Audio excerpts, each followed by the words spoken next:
answer didn't make any sense. He wouldn't tell me my girls' names. He didn't know which daughter he had. I arrive home up to my street, and I see police cars, fire trucks, ambulances, police command units, people and vehicles everywhere. It's total gridlock and chaos. See the police officer standing there with his back to me. I finally get his attention. He comes over and asks me how he can help me.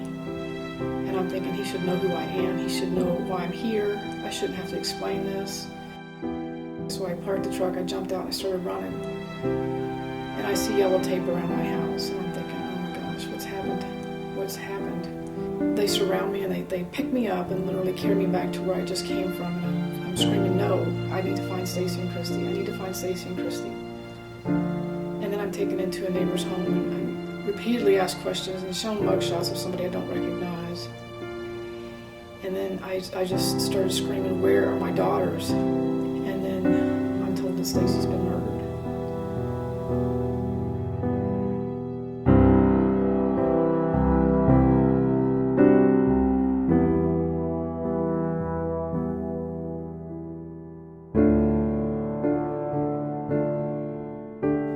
I just know that this wasn't true. S.T.A.C.I's not dead. And then I remember thinking, oh gosh, where's Kristie? Nobody's telling me where Kristie is. So I started asking for Kristie. And somebody finally tells me that she's in the hospital fighting for her life. I gotta get to the hospital. Why am I here? Why am I being asked all these questions? Why am I not at the hospital with Kristie?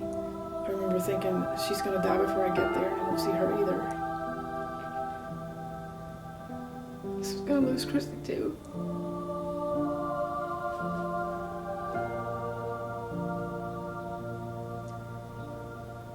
Kristie's 14 years old, S.T.A.C.I was 16. And my life is over.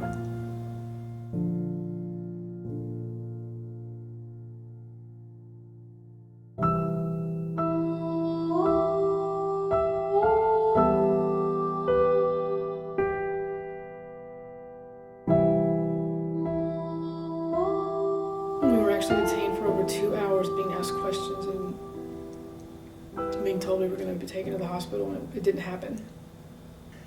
And finally, around 8:30 that evening, after arriving home at 5:30,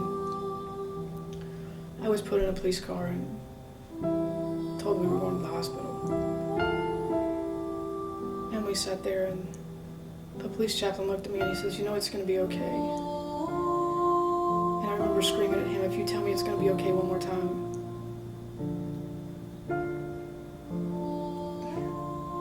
it's not going to be okay. S.T.A.C.I's gone. She's dead. And Kristie's in the hospital fighting for her life, and you're telling me it's going to be okay. We finally got to the hospital. No lights, no sirens, no hurry.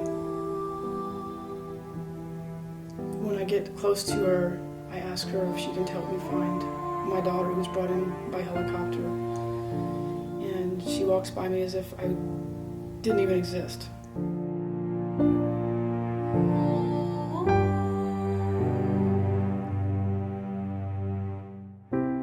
Half hour later, she comes back and said that Kristie's been in surgery since 5 p.m. She was alert and talking when they brought her in, but she doesn't know any of her injuries or what's going on at this point.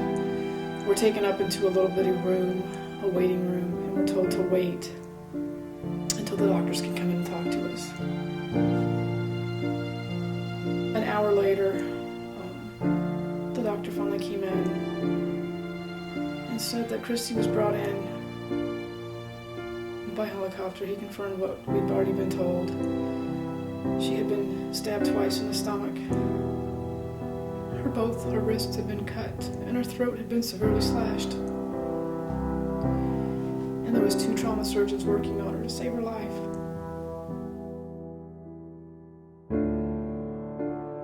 He said, Kristie's a miracle. She should not be alive. But we don't know if she'll walk or talk again at this point. It's going to take a couple days before we know that information. I think it was about 1 o'clock in the morning. The nurse's station's phone rang, and it was just so loud. And it caught my attention, and I looked out, and I see this nurse on the phone, and our eyes kind of locked, and she's looking right at me, and all she says is, "Okay, yes, okay."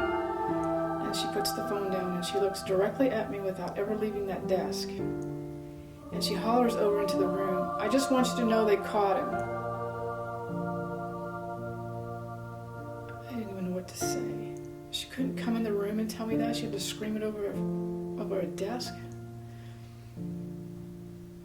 It didn't even matter. I couldn't change what happened to my girls.